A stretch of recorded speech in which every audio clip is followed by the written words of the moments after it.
اللہ ان کی حفاظت فرمائے۔ تاریخ میں ایک واقعہ آتا ہے، یہ واقعہ سن کر بات ختم ہے تاکہ ہماری حاضری اللہ کے ہاں مقبول ہو جائے۔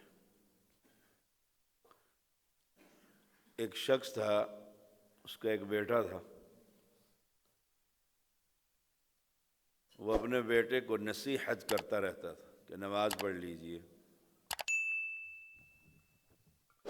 اور وہ بیٹا بے نماز تھا۔ والد اسے ہمیشہ ہی جب بھی وہ گھر میں آتا تو اسے نماز کی تلقین کرتا، اور بیٹا اس پر آہستہ آہستہ والد سے ناراض رہنے لگا۔ والد بھی اپنی ذمہ داری نبھاتا رہا، جیسے لقمان علیہ السلام نے اپنے بیٹے کو اقم الصلاۃ، نماز کی تلقین کی۔ اور یہ بہت بڑی خیر خواہی ہے والد کی اولاد کے ساتھ کہ اولاد کو نماز کی تلقین کرے۔ کتنے ہی والدین ہیں جن کی اولادیں گھروں میں آرام فرما رہی، والد نمازی ہے۔ ایک دن ایسا ہوا کہ والد نے نماز کے لیے کہا تو بیٹے نے والد کو بہت مارا، اتنا مارا کہ حد ہی کر دی، جس پر والد نے بد دعا کی کہ اللہ جس ہاتھ سے اس نے مجھے مارا ہے نا، اس کو شل ہی کر دے۔ وہ بادشاہ ہے، اور والد کی دعا جو ہے اور بد دعا اللہ کے ہاں بڑی جلدی مقبول ہوتی ہے۔ اللہ نے اس کے اس حصے کو فالج زدہ کر دی۔ پھر اسے احساس ہوا کہ میں نے تو بہت بڑی خطا کر لی۔ پھر اس نے نمازیں بھی شروع کر دی، پلٹ آیا اللہ کی طرف، روتا رہا، رجوع کرتا رہا۔ اللہ نے اسے صحت نہیں دی۔ آخر وہ والد کے قدموں میں پھر بیٹھ گیا اور والد کو راضی کرتا رہا کہ میرے لیے دعا کر دیں، اللہ مجھے صحت دے دے۔ باپ باپ ہوتا ہے۔ میں نے چھوٹے ہوتے ہوئے ایک بیٹے اور باپ کو دیکھا، ہمارا پڑوسی تھا، کہ بیٹا باپ کو مار رہا تھا، میں نے اپنی آنکھوں سے دیکھا، دونوں ایک دوسرے کو مار رہے تھے۔ باپ بوڑھا تھا، بیٹا جوان تھا۔ اگلے دن محلے میں لڑائی ہوئی تو باپ بیٹے کے ساتھ مل کر دوسرے کو مار رہا تھا۔ کمال دیکھیں، باپ باپ ہوتا ہے، والد والد ہوتا ہے۔ آخر اس کا والد راضی ہو گیا، کہا ایسا کر تو مجھے بیت اللہ میں لے چل، میں وہاں جا کر اللہ سے تیرے لیے دعا کرتا ہوں۔ ستایا ہوا تھا نا بہت۔ بیٹے نے بھی سواری پر بٹھایا اور سفر چل پڑا۔ سینکڑوں میل دور تھا وہ بیت اللہ سے۔ اللہ اکبر۔ راستے میں سفر جاری تھا، اور اس بیٹے کے بازو یہ سارے پٹیوں سے بندھے ہوئے تھے تکلیف کی وجہ سے۔ باپ بوڑھا تھا۔ اچانک جنگلی درندہ آیا جس سے اونٹ بدکا، اور والد اس سے گرا اور موقع پر فوت ہو گیا۔ اس شخص کو اب یہ پریشانی لاحق ہوئی کہ والد میرے لیے تو دعا کرنے چلا تھا، اب کس سے کہوں کہ میرے لیے دعا کریں؟ ہم تو بوڑھوں کو گھروں سے نکال دیتے ہیں نا۔ اب تو پاکستان میں بھی اولڈ ہاؤس بننے لگ گئے ہیں۔ یہ بڑا قیمتی سرمایہ جن کا نہیں ہے ان سے پوچھئے گا کہ ماں دنیا سے چلی جائے، باپ چلا جائے، تو پھر وہ دعائیں جو دن رات اولاد کے لیے ہوتی ہیں اس سے آدمی محروم ہو جاتا ہے، اور ایسی دعا دنیا میں کوئی نہیں کر سکتا جو ماں باپ کرتے ہیں اولاد کے لیے۔ وہ بیت اللہ میں آ گیا۔ ایک دن حسن بن علی رضی اللہ تعالی عنہ اور امیر المومنین علی بن ابی طالب رضی اللہ تعالی عنہ رات کے وقت بیت اللہ میں تشریف فرما تھے کہ انہیں بیت اللہ میں بلک بلک کر رونے کی آواز سنائی دی کہ ایک شخص رو رہا ہے اور بڑا بلک کر رو رہا ہے، رب کو راضی کر رہا ہے۔ آپ نے حسن کو بھیجا رضی اللہ تعالیٰ، جاؤ دیکھ کر آؤ کہ اس شخص کو کیا ہوا ہے۔ انہوں نے تلاش کیا، آخر وہ مل گیا اور اسے کہا کہ امیر المومنین بلا رہے ہیں۔ وہ آ گیا،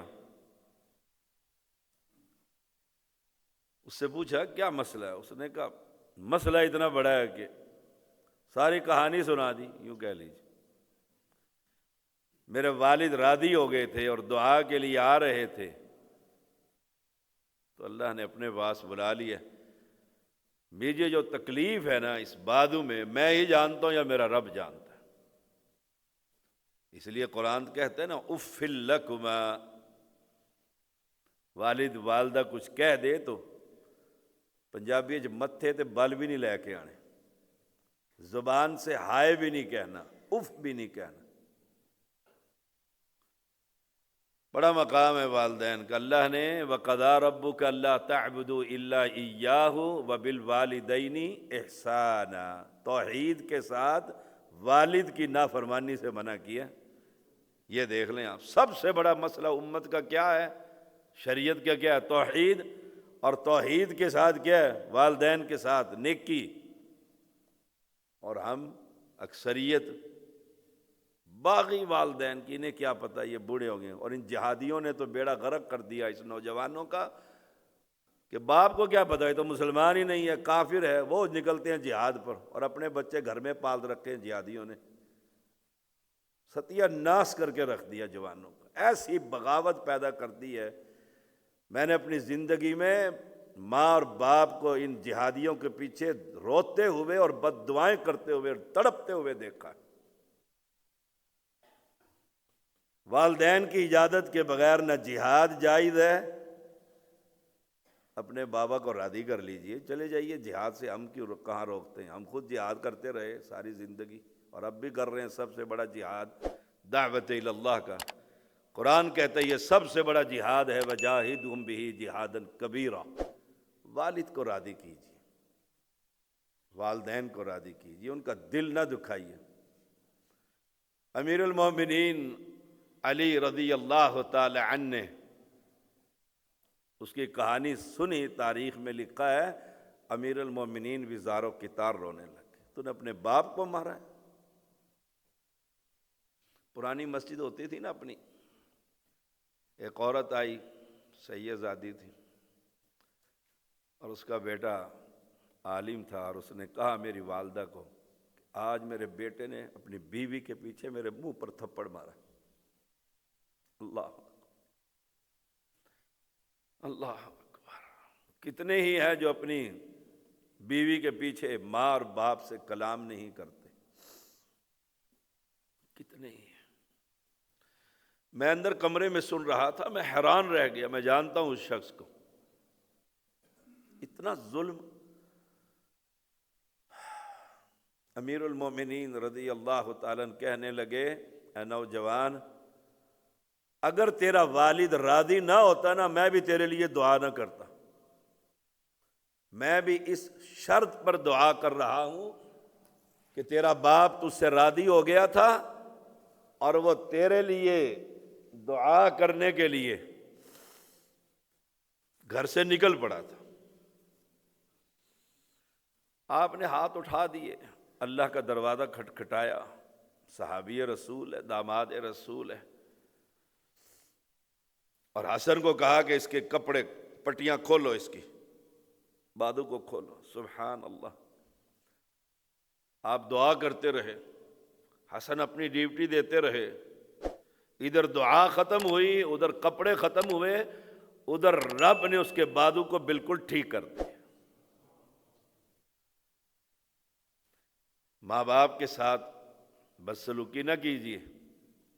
مجھے بڑی دنیا آ کر شکایتیں لگاتی ہے، سارے پاکستان میں پھرتا ہوں اور لوگ روتے ہیں کہ بیٹا نافرمان ہے، بڑا باغی ہے، ایک ہی بیٹا ہے اور بڑا باغی۔ اللہ اکبر۔ امیر المومنین عمر بن خطاب رضی اللہ تعالی عنہ، باپ اور ماں ایک باغ میں بیٹھے ہوئے تھے، تو باپ کی نگاہ ایسے درخت پر پڑی تو ایک پرندے کو دیکھا، وہ تھوڑی دیر کے بعد اپنے گھونسلے سے اترتا ہے، ٹہنی پر آتا ہے، اس کا چھوٹا سا بچہ ہے پرندہ، وہ بھی ساتھ بیٹھا ہوا ہے، اور اسے آ کر اپنی چونچ سے پیار کرتا ہے، خوش ہوتا ہے، راضی ہوتا ہے، اور پھر چلا جاتا ہے۔ باپ دیکھتا رہا کتنی دیر، بیوی کو کہنے لگا چل امیر المومنین کے دروازے پر چل۔ امیر المومنین بھی عمر بن خطاب رضی اللہ تعالی عنہ، وہ باپ کی جو شفقت تھی نا اولاد کی، پرندے کو دیکھ کر جوش مار گئی، جا کر کہنے لگے، بوڑھا باپ تھا، امیر المومنین میرا بیٹا بڑے عرصے سے جہاد پر گیا ہوا ہے اور اس کی یاد نے مجھے ستایا ہے، اگر میرا بیٹا آپ نے نہ بلایا نا، قیامت کے دن میں آپ کا گریبان پکڑ لوں۔ امیر المومنین نے بات سنی، بیٹے کا پوچھا، پھر وہ چلا گیا۔ امیر المومنین نے قاصد بھیج دیا کہ اس نوجوان کو جہاد سے واپس لے آؤ۔ یہاں تو کہتے ہیں جی باپ کو کیا پتا، یہ امیر المومنین ہے، آپ نے واپس بلا لیا۔ وہ آ گیا چند دنوں کے بعد، بس یہی آخری بات ہے۔ آنے کے بعد آپ نے اسے پردے کے پیچھے چھپا دیا، اور اونٹنی کا دودھ اس نوجوان کے ہاتھوں سے نکلوایا۔ باپ بوڑھا تھا، نظر کمزور تھی، یا غالباً نظر خراب ہو گئی تھی بالکل ہی، اور آپ نے اس بابا کو بلایا، ادھر آ جاؤ بھائی، اور خادم کو کہا اسے دودھ پلاؤ۔ اس نے جو ہی کٹورا منہ کو لگایا نا، ایک گھونٹ بھر کے رکھ دیا اور کہا، امیر المومنین اس دودھ کے اندر سے مجھے اپنے بیٹے کی ہاتھوں کی خوشبو آ رہی۔ باپ ہوتا ہے۔ یوسف علیہ السلام باپ نہیں تھے، اللہ یعقوب علیہ السلام والد نہیں تھے، وَبْيَضَّتْ عَيْنَاهُ، رو رو کر بیٹے کی خاطر آنکھیں ہی سفید ہو گئی تھی، بینائی چلی گئی تھی۔ میرے مسلمان بھائیوں، والدین کی عزت اور احترام کیا کرو، اور اگر وہ فوت ہو گئے ہیں تو قبرستان میں چلے جایا کرو، ان قبر پر، اور جا کر ان کے لیے دعائے مغفرت کیا کرو۔ دیکھا کرو اس نے ساری زندگی تمہارے خاطر کیسے اپنے خون پسینے کی کمائی سے تمہیں دے کر گیا ہے۔ اتنا بھی حق نہیں، یہ ہمارا یہ F10 ہے، 3 بنگلے ہیں اس بندے کے، اور اس نے اپنا باپ اولڈ ہاؤس میں جمع کرا دیا، سارے جائیداد اپنے نام کروا لیے۔ اولڈ ہاؤس سے فون گیا کہ والد کہہ رہا ہے میرا آخری دن لگتے ہیں، مجھے ایک مرتبہ تو مل جا۔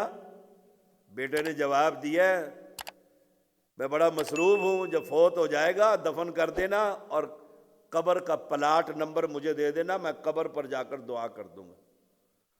اس نے بتلایا کہ 9 سال ہو گئے ہیں باپ کو مرے ہوئے، آج تک قبر کا پتہ لینے بھی نہیں آیا۔ حالات اتنے خطرناک۔ امیر المومنین نے اشارہ کیا ادھر سے، اندر سے بیٹا آ گیا اور باپ کے ساتھ ملا اور والد سے گھر لے گیا۔ قصہ مختصر، اپنے والد اور والدہ کی خدمت کیجیے، اللہ مجھے اور آپ کو عمل کی توفیق۔ صلی اللہ علیہ وسلم۔